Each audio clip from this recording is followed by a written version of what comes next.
Hola, mi nombre es Claudia Gómez, soy estudiante de la licenciatura y el profesorado en Ciencias de la Educación, sede Capital. Voy a desarrollar algunos temas de la unidad 4, 5 y 6 de la materia Fundamentos Neurobiológicos de la Educación. Comenzamos a hablar de la neuropsicología. Se interesa por el estudio de las relaciones entre la conducta y el cerebro, prestando especial atención a las consecuencias que provocan las lesiones cerebrales sobre las funciones cognitivas y el comportamiento.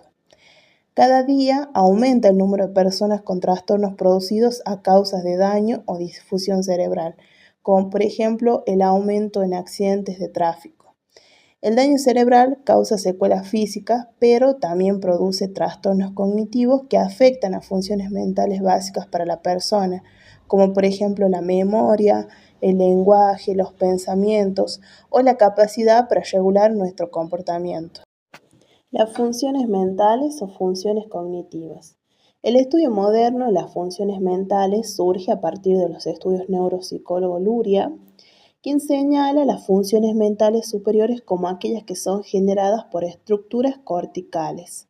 En la actualidad se llaman funciones mentales superiores a la atención, el aprendizaje, la sensación, la memoria, el lenguaje, las emociones, el razonamiento, como así también las funciones ejecutivas. Vamos a comenzar desarrollando qué es la sensación.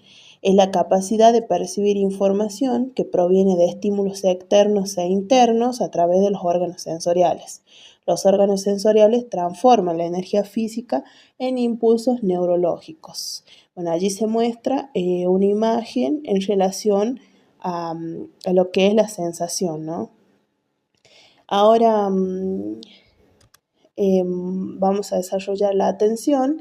Se genera de la interacción de múltiples componentes anatofuncionales, tiene un carácter multisensorial, su capacidad es limitada ante el ingreso de diversos estímulos e implica procesos voluntarios e involuntarios. También vamos a hablar de la memoria.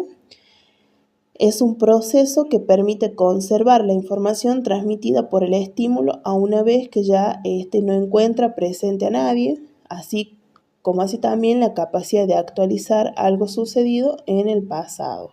El aprendizaje y su rol en el lenguaje. El aprendizaje implica cambios estructurales en el cerebro debido a la neuroplasticidad.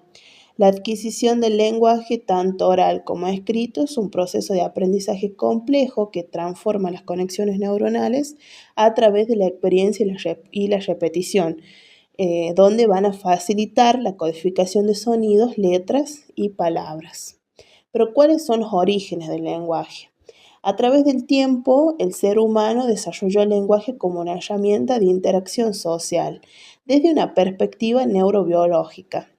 Juan Ascoaga, en 1997, resalta la capacidad de adaptación del cerebro mediante la experiencia, ajusta sus funciones para responder a las demandas del entorno lingüístico, las áreas del lenguaje se expanden y reorganizan en función del aprendizaje, reflejando la influencia de la experiencia sobre las capacidades lingüísticas. Algunas dificultades del aprendizaje, tipos y causas. Las dificultades de aprendizaje son trastornos que afectan la adquisición de habilidades académicas relacionadas con el procesamiento del lenguaje, la memoria y la percepción. Las causas varían desde déficits cognitivos específicos hasta factores genéticos y ambientales. La detención temprana es esencial para implementar estrategias que minimicen su impacto en el desarrollo educativo y personal del niño. Algunos son el trastorno específico del lenguaje, o TEL, es un trastorno en el desarrollo del lenguaje independiente de otros déficits intelectuales o sensoriales. Los niños con TEL presentan dificultades en la comprensión y producción del lenguaje, con problemas en la fluidez y la estructura gramatical. La dislexia es una dificultad específica en la lectura vinculada a alteraciones en las áreas del cerebro que procesan la información visual y auditiva. La discalculia es una dificultad específica para comprender y manipular conceptos numéricos, afectando tanto el cálculo mental como el escrito. La dispraxia es un trastorno de coordinación motora que afecta la planificación y ejecución de movimientos voluntarios. Los niños con dispraxia pueden presentar problemas de motricidad fina y gruesa, afectando tanto actividades cotidianas como tareas académicas. Las enfermedades y trastornos del sistema nervioso y cómo es su incidencia en el aprendizaje. ¿Qué es un trastorno mental? En general, se considera un trastorno mental cuando una persona explica que está viviendo la realidad de una manera muy diferente a la de los demás, o cuando su conducta se dificulta y por ende le dificulta vivir en la sociedad. ¿Cómo son diagnosticadas las enfermedades mentales? Algunos de estos son causados por lesiones tales como heridas en el cráneo o degeneración, los cuales impiden el funcionamiento normal del cerebro. Otros están causados por genes defectuosos o problemas de desarrollo durante la gestación o la infancia. En otros casos, las raíces de las enfermedades mentales no se pueden conocer y se manifiestan como problemas funcionales. Dichos problemas pueden estar determinados por anomalías en la función cerebral. Existen diferentes patologías, como el síndrome de Down, que es conocido como trisomía del par 21. Es una anomalía que afecta el desarrollo físico y mental. Su gravedad es muy variable, la cual puede incluir un lento desarrollo motor, lento desarrollo a nivel lingüístico, como así también dificultades en el aprendizaje.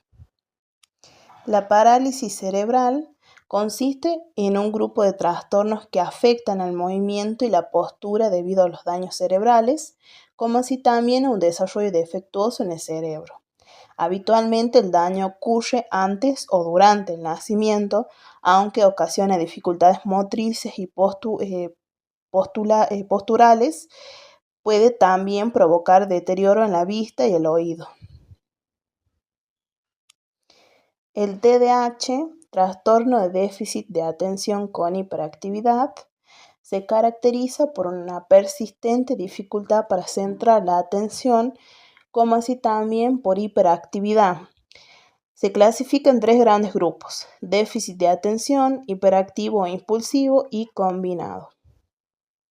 El retraso en el desarrollo es un término utilizado cuando un bebé o un niño no han adquirido las habilidades que suelen desarrollarse a una edad determinada. Este retraso puede ser físico, motor, visión, oído, habla, mental, social o emocional. Bueno, las dificultades del aprendizaje, estas refieren a problemas para comprender, recordar, utilizar o responder cierta información.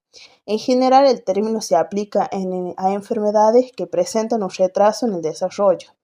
También puede referirse a una dificultad para leer o escribir, lo que puede llevar a una confusión.